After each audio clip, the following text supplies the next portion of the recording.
Kung nandito pala kayo sa Chinsatsu, kung naghahanap kayo ng mga kainan na mura, masarap, tapos maganda yung place, ay try nyo dito sa may Cafe de Coral. Malapit lang siya dito sa may sakay ng ferry. Dito lang yon, malapit sa McDonald's. Yan.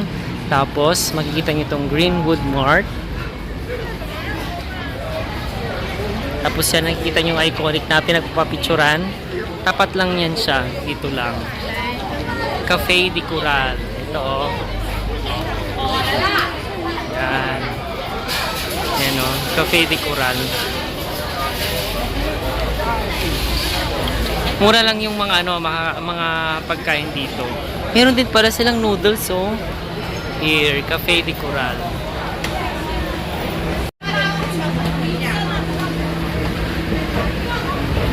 Welcome to Cafe de Coral.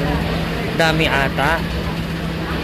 Ay, nung kumain kami dito last time, kunti lang yung tao. Ay, ngayon ang dami na. Yan, dito tayo. Here. Mura lang yung pagkain dito guys. Ayan o. Ang daming tao. Ang dami. Yan o, yung mga presyo. Hindi na sold out. Ha? Hindi na sold out? Ah, okay. Ay, yung pampano. Ay, wala na yung offer nung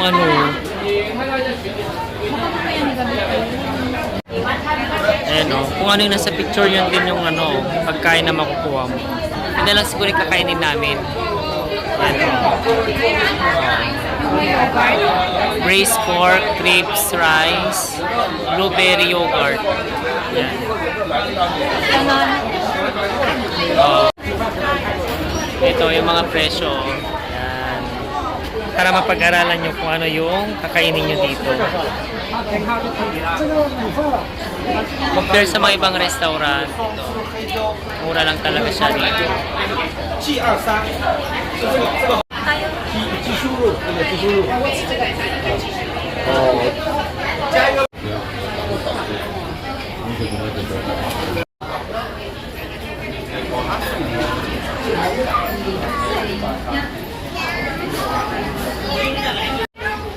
$69 nga ng chicken, full chicken. Ayun pala.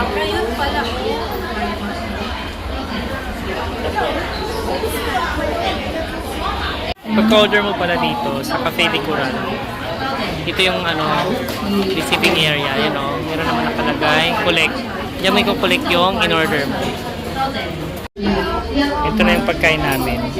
Meron siyang yogurt, tas ito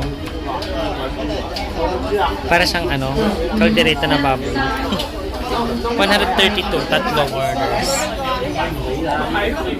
Tapos na kami kumain dun sa may Cafe de Coral. Sa mga pupunta rin sa Hong Kong, pwede nyo i-try doon. Tingnan nyo, hindi kayo magsisisi. Masarap yung kanilang mga pagkain.